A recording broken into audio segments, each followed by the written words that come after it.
What's up guys, John here. 11% of goods that Americans buy are actually made in America. 89% of these are coming from other countries. President Donald Trump is now proposing a 100% tariff on imported goods. Trump is vowing to impose 100% tariffs. Donald Trump is threatening to impose tariffs. President-elect has threatened the BRIC countries with 100% tariffs. But this situation is much bigger than Donald Trump.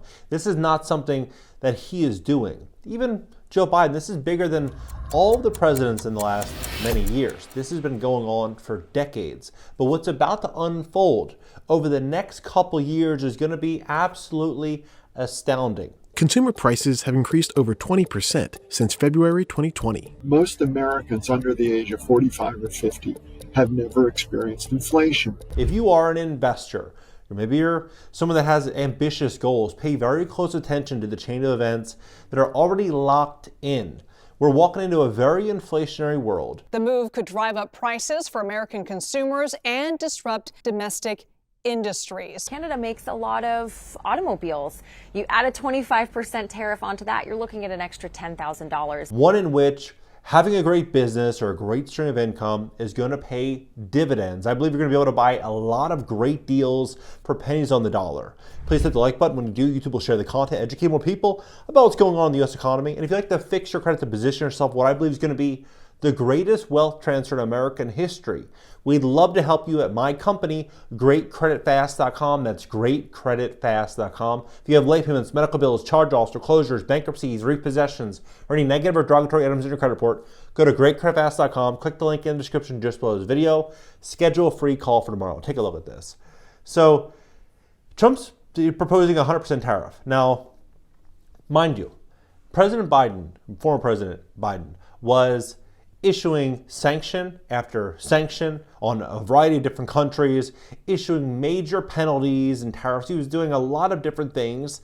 And so essentially the same exact situation is going to likely continue to roll forward in this upcoming term. Now, some people will say, look, 100% tariff is a great thing. It will push away the de-dollarization efforts and it will make the dollar stronger, and we need to regain our power. We have to get this power back. But I think we should look back a couple decades and we'll be able to see within 30 seconds that this situation isn't anything like what they've told us. So here, Economic Times. Economic Times says that new payment system could weaken the dollar dominance and spike de-dollarization, right? This came out just a couple months ago. JP Morgan Chase, the largest bank in America, one of the world's biggest banks. The more sanctions the U.S. imposes, on the more countries, BRICS will seek financial transaction methods that do not involve the U.S. dollar. This is Janet Yellen. Right? Janet Yellen also said, and now she's no longer in her role, a natural desire to diversify. Janet Yellen says Americans should anticipate a decline in USD as the world's reserve currency, which you need to know and how to prepare. Came out in September last year. But this is fascinating because this goes back to 2009. Jared Bernstein, who was, he still played a very, very, very big role as a chief economic advisor to, during the Obama administration, during Biden's administration.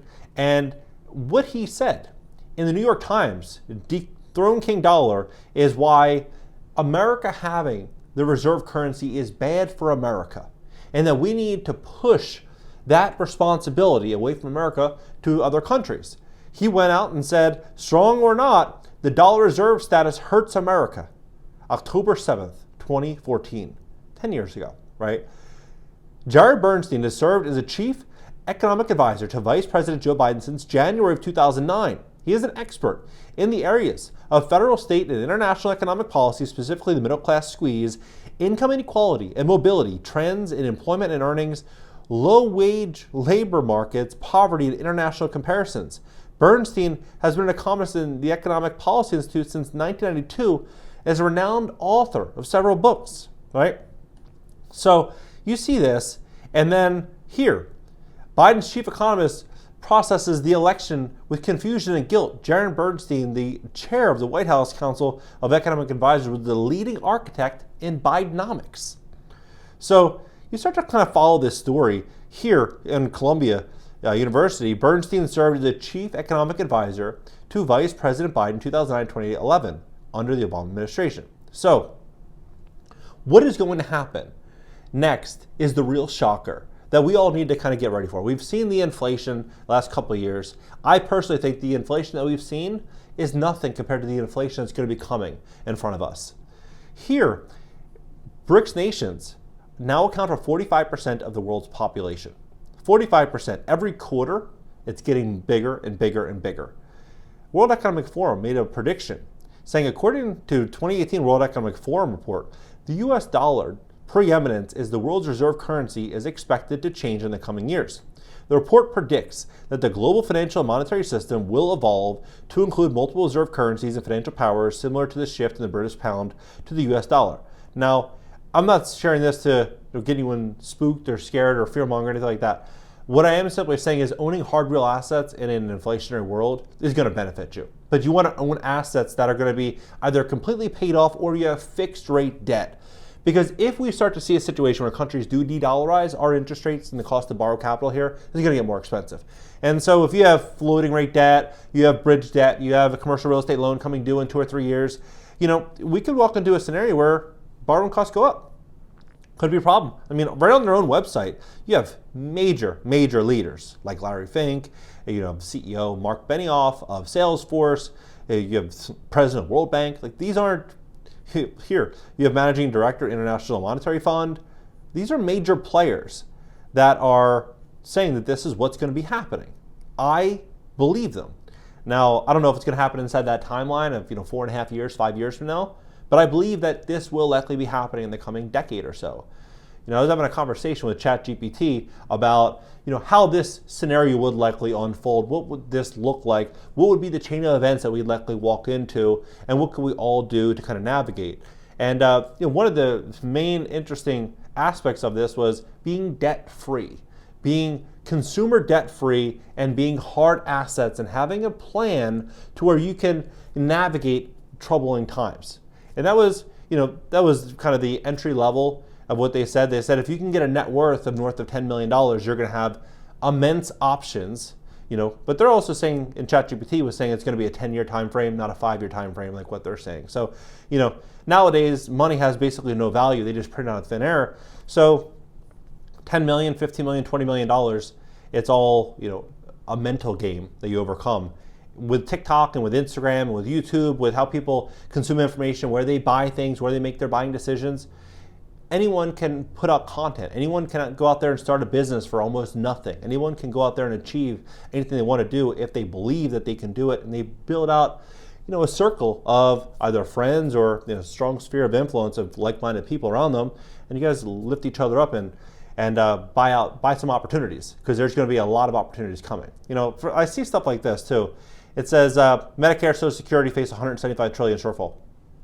And I ask myself, if I were, let's just say, a different country, and America had a $175 trillion shortfall, and they wanted to print endless amounts of money and have me sell my own labor and my country's labor to offset their costs, would I do it? The answer is probably not. No, right? Well, when you start to see a lot of these changes that they have coming, you'll start to see that it's very likely going to be the same point of view that a lot of these other countries are having. They're going to say, look, we're not going to continue to allow the US dollar to be weaponized against us, and we're not going to continue funding the demise and the destruction of of America, right? The petrodollar is in very, very big trouble over the long term, and it's up to all of us to make smart, well-informed financial decisions now and to invest. I think savers are going to be losers in the coming couple of years, and I know the next year, the next 2 years, it's all going to be about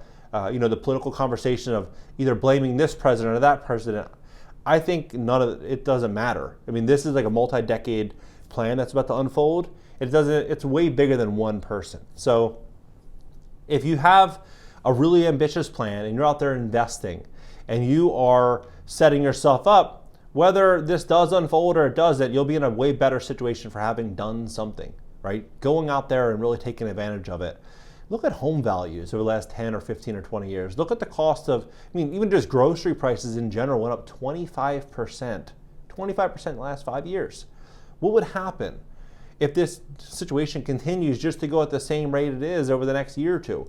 If real wages in America are softening and a lot of our talent, a lot of our job opportunities are getting outsourced to other countries, our average household income is going to continue to soften with the help of AI. And this is going to continue to soften, but our costs are going to continue to go up. The only thing that's going to, change will be our living standards. For the most part, they're going to be going down, except for the wealthy and for those that have a very ambitious plan that are going out there buying hard real assets to offset for the inevitable inflationary problem we're going to be walking into in this country, at the very, very least. But I suggest not to get, there's going to be a lot of people, talking politics about this whole entire situation. The wealthy care nothing about politics. The wealthy care about getting rich. They care about growing their fortune. They care about taking care of themselves and their family and not really talking about, oh, this president's good or that president's bad. Or at the end of the day, people forget things that happened a week ago, 2 weeks ago. Look at all of the things that have unfolded the last 3-4 years. Most people forgot all of them, right? So in the future, it'll all just be a distraction. The only thing that will matter is the decisions that we make today and how we set up our families because of it. What do you think about this entire situation? Let's have a conversation about this.